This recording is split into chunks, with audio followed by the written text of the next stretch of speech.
Hoy quiero hablaros sobre el noble Corán y quiero explicaros exactamente cuál es la definición del libro, qué es lo que contiene y, por supuesto, también introduciré lo que son las fases de la revelación del Corán, ya que no se reveló de una sola vez. Lo primero de todo, si pensamos qué es el Corán no es un libro cualquiera, y os lo digo desde ya, ¿vale? Habrá obviamente las típicas personas que digan, no es un libro cualquiera. Y esto no es algo que lo diga yo, esto es algo que se ha podido demostrar científicamente, y os voy a hablar exactamente a qué me refiero. El Corán, tal y como se define, la definición más exacta que podríamos decir, es la palabra de Allah milagrosa, y atención porque este adjetivo de milagroso es muy importante para lo que os voy a explicar ahora de la ciencia. Es la palabra de Allah milagrosa que fue revelada a través del arcángel Gabriel al corazón del profeta Muhammad sallallahu alaihi wasallam, y digo al corazón y no a la mente, ¿vale? Es además el libro mediante el cual adoramos a Allah subhanahu wa ta'ala y que ha llegado a nosotros generación tras generación. Tiene en total 114 capítulos, suras en árabe. La primera de ellas es la sura al-Fatiha y la última de ellas la sura al-Nas, ¿no? La sura de las personas, que se llama. Dicho esto, dicha esta definición, ¿por qué se habla del Corán como la palabra milagrosa? ¿Por qué se dice esto? Mirad, para empezar, si nos centramos a analizar la parte científica, en el Corán se hablan de muchos hechos y muchas evidencias científicas que hace 1400 años, cuando se reveló el Corán, la gente no conocía, ¿vale?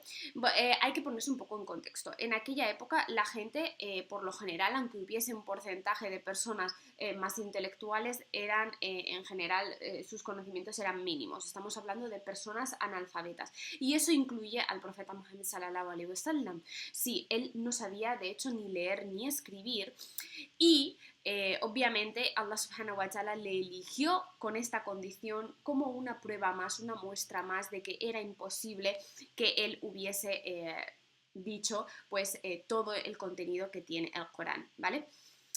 Hechos científicos como por ejemplo las barreras del mar, y esto lo podéis buscar en Google. Si buscáis lo que son las barreras marinas, tú desde el aire, desde un avión, tú ves que lo que es el color del agua cambia. Y subhanallah, una de las aguas es salada y la otra es dulce. Y curiosamente están juntas y ninguna en elementos, ¿no?, contamina a la otra. Subhanallah, se mantienen perfectamente unidos por esta barrera. Esto es algo que los científicos han demostrado hace nada y que es algo realmente curioso que Allah subhanahu wa ta'ala detalla específicamente en el Corán, ¿vale?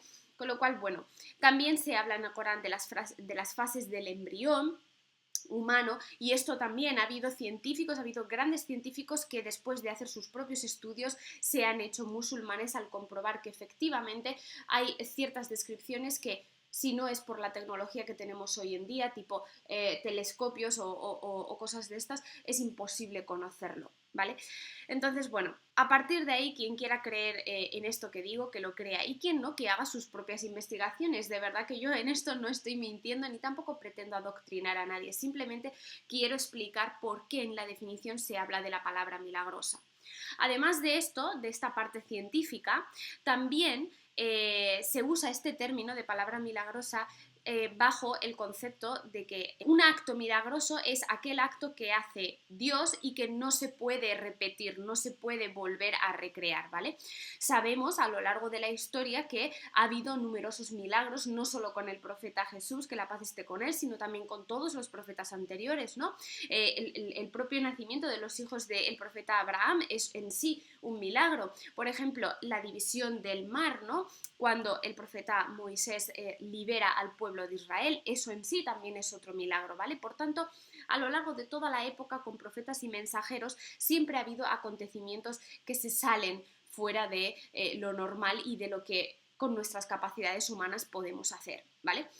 Entonces, en el caso del profeta Muhammad sallallahu alaihi wasallam de esa época, el mayor milagro de todos es en sí mismo la propia revelación del Corán. Allah subhanahu wa ta'ala nos dice: si los seres humanos y los jines se unieran para redactar un texto similar al Corán, no podrían lograrlo aunque se ayudaran mutuamente, ¿vale? Y es que estamos hablando de que el Corán, no solo en cuanto a contenido, sino también en la elocuencia, en lo que es la forma gramatical de todo el texto, es absolutamente algo que no se puede imitar ni igualar, ¿vale? Ahora, aquí viene la pregunta, ¿por qué el Corán en su momento se reveló en árabe? ¿Vale? Que esta es otra de las cuestiones que más se hacen. Mirad, el Corán se reveló en la península arábica, ¿vale? Y en aquel momento, en la ciudad de Meca, la tribu dominante era la tribu de los Quraysh, ¿vale?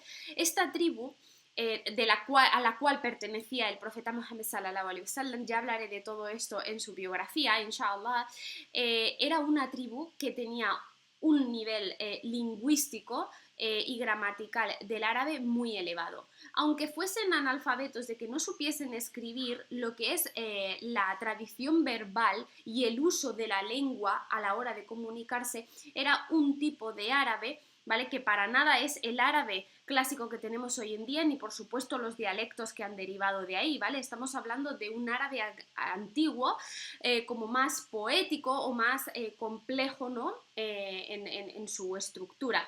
Y estamos hablando de que los Quraysh, ellos tenían un gran dominio de la lengua, ¿vale? Por tanto, el primer paso con el tema del Corán era necesario revelarlo en árabe, ¿vale? Para que llegase este mensaje a los Quraysh, los primeros precisamente, porque es el punto de origen donde empezó la revelación, ¿vale? No significa que el mensaje del Corán no sea universal y para todo el mundo, pero estamos hablando del momento de la revelación, ¿vale? Entonces, era necesario que se revelase en árabe, pero no en un árabe cualquiera, sino en un árabe que superase aún más en complejidad, en metáforas, en ¿no?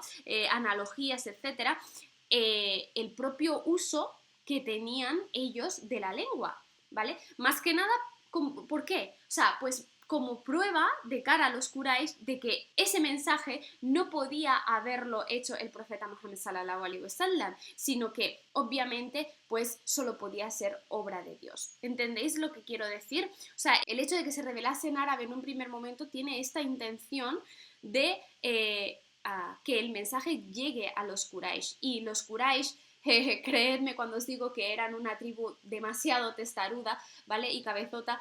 Por tanto, la manera más fácil de convencerlos de que ese mensaje era el mensaje de Dios era a través de su propia lengua, a través de aquello que para ellos era familiar, que para ellos era característico, ¿no? Además de esto, el Corán es un libro que no se ha modificado ni se ha alterado a lo largo de los años, ¿vale? Se conserva exactamente igual, no hay ningún cambio en ninguna palabra, en ninguna frase, en ninguna letra respecto a las copias más antiguas y al propio mensaje original.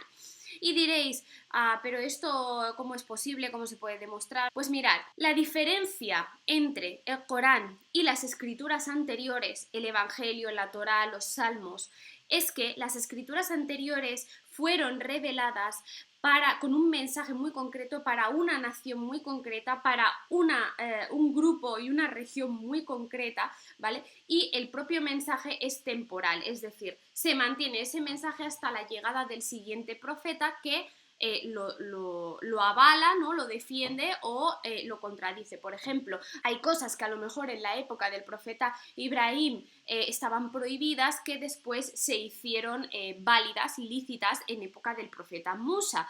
Entonces, estos mensajes no son contradictorios, sino que responden precisamente a esta idea, es decir, son mensajes temporales, concretos, enfocados a un grupo o grupos de personas hasta la llegada del siguiente profeta que continúa con esta revelación. En cambio, en el caso del Corán, el profeta Muhammad sallallahu alaihi wasallam es el último de los profetas. Por tanto, el mensaje del Corán no solo avala las escrituras anteriores y define y concreta todo lo que sí y todo lo que no, ¿vale? Sino que además es un mensaje que ya tiene este propósito de ser atemporal y ser un mensaje para toda la humanidad, porque después del profeta Muhammad sallallahu alaihi wasallam no vendrá ningún otro profeta, ¿vale? Esta sería como la diferencia entre las escrituras anteriores y el Corán. Espero que se entienda. No significa que nosotros estamos rechazando las escrituras anteriores, sino que el propio Corán ya recopila todas estas enseñanzas anteriores.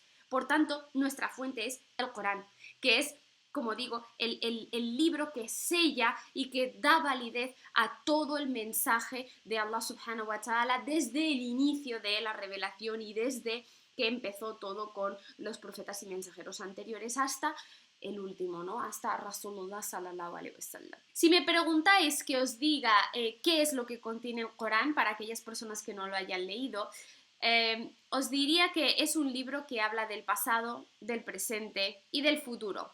Habla sobre la creencia de Allah subhanahu wa ta'ala, la importancia de reconocer el monoteísmo, es decir, la existencia de un único Dios y no tener asociadores, ¿no? Y también, por supuesto, pues tiene otros apartados donde se nos relatan las historias de anteriores profetas, anteriores mensajeros, cuáles fueron las vivencias que tuvieron, de las que hoy en día nosotros podemos aprender y sacar lecciones, ¿no? Y cuál fue pues la situación que se vivió en cada momento. El Corán se reveló a lo largo de 23 años, los 13 primeros en la ciudad de Meca y los 10 últimos en la ciudad de Medina. Y cuando estudiamos y entendemos estas fases de la revelación, que inshallah haré otro vídeo hablando sobre esto, entendemos precisamente esto que os digo.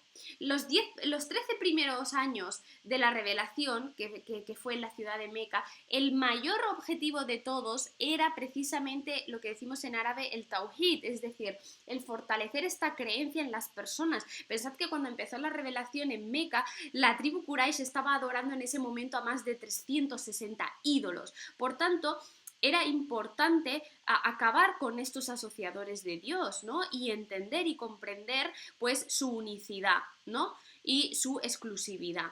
Entonces, hoy en día, de cara a aprender del Islam y cuando tal, de verdad que el tema de la normativa no es lo primero que hay que conocer. Lo primero es conocer a Allah subhanahu wa ta'ala, es conocer esta creencia de que Él es solo uno y no tiene asociadores. Y a partir de ahí seremos capaces de luego ampliar con el resto de cosas. Pienso que hay que enseñar el Islam de otra manera, pero bueno, esto daría para otro vídeo. Además, el mensaje del Corán es un mensaje que ya Allah subhanahu wa ta'ala escribió por completo y definió 1000 años antes incluso de la creación del universo, ¿vale? Sabemos, gracias a un hadith, que él habló con los ángeles y les recitó precisamente dos suras maravillosas que me encantan del Corán, que es la sura Taha y la sura Yasin. La sura Taha empieza Bismillahirrahmanirrahim. Taha ma anzalna alayka al-Qur'ana litashqa illa tadhkiratan liman yakhsha tanzilan mimman khalaqal arda was samawati al-ula الرحمن على الأرض استوى له ما في السماوات وما في الأرض وما بينهما وما تحت الثرى وإن تظهر بقول فإنه يعلم السر وأخفى الله لا إله إلا هو له الأسماء الحسنى وهل أتاك حديث موسى. Y ya continúa, ¿vale? Es una sura preciosa, de verdad. Os voy a poner en la cajita de información la recitación. Yo obviamente mi árabe es como es, intento pronunciarlo de la mejor manera, pero no es mi idioma, ¿no? Os voy a poner la recitación por si queréis ir a escucharla, porque es súper bonita. Y la otra sura que Allah recitó a los ángeles fue la sura Yasin, ¿no? Que se le conoce como el corazón del Corán, ¿vale? Y esta sura dice Yasin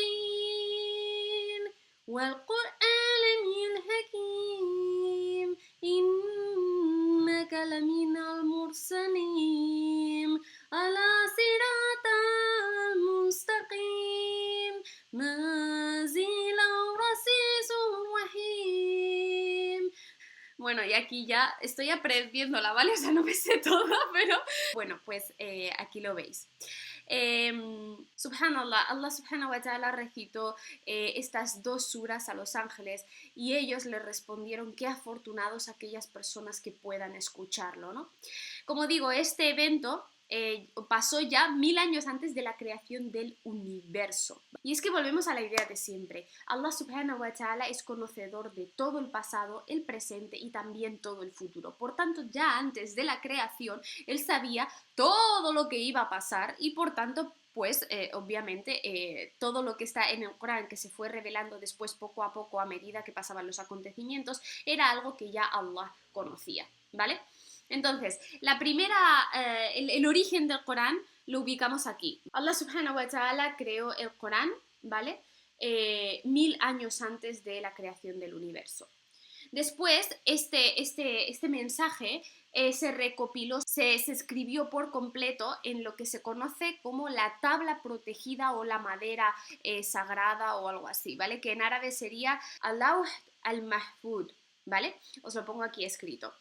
Esta tabla, no os imaginéis una tabla física de madera o tal y como la conocemos ahora, ¿no? Allahu alam, Dios sabe cómo es.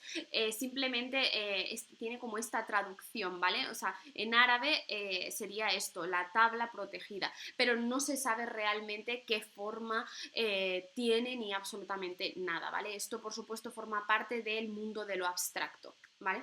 Entonces, todo el mensaje, ¿vale? Se puso en esta tabla, en Al-Lahud al-Mahfud, y de ahí fue que descendió, ¿vale? Este contenido por completo, absolutamente, el Corán también completo, descendió hasta Bait al-Iza, ¿vale? El Bait al-Iza es lo que sería la casa de Allah subhanahu wa ta'ala, la Kaaba, igual que tenemos la Kaaba aquí en la tierra, que es precisamente, que lo habréis visto por las noticias y en todas partes, ¿no?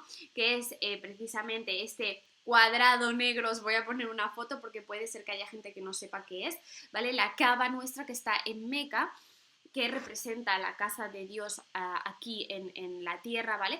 Pues hay otra exactamente igual, ¿vale? Hay otra que está en el cielo, ¿vale? Y en esta casa es donde cada día van 70.000 ángeles a adorar a Allah subhanahu wa ta'ala. Van a esta Kaaba y no vuelven a salir, ¿vale?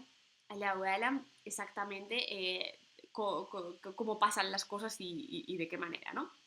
Pero básicamente la idea en relación al Corán, ¿vale? Es que el Corán descendió a esta casa, ¿vale? A esta Kaaba que está en el cielo donde los ángeles van a adorar a Allah, ¿vale?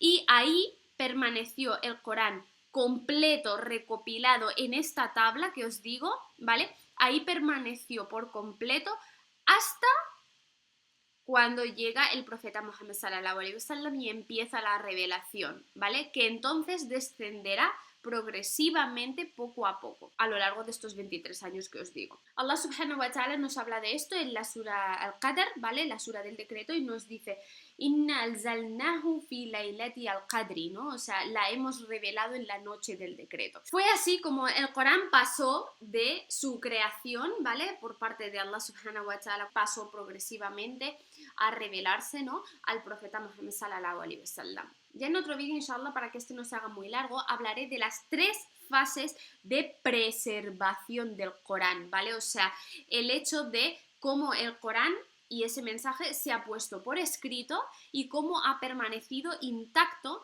a lo largo de estos 1400 años. Y de hecho, hoy en día, si cogéis el Corán, cualquiera de ellos, da igual, y lo comparáis con las copias más antiguas que están en los museos y las colecciones privadas, vais a ver que es exactamente el mismo tipo de mensaje, escritura y, como digo, no hay ninguna variación, ¿vale? Esta es como la introducción que quería hacer del Corán antes de hablar de estas fases de la preservación, para que entendáis cómo ha llegado hasta nuestros días recopilado de esta manera, ¿no? En este librito, o sea, todo el mensaje aquí, ¿no?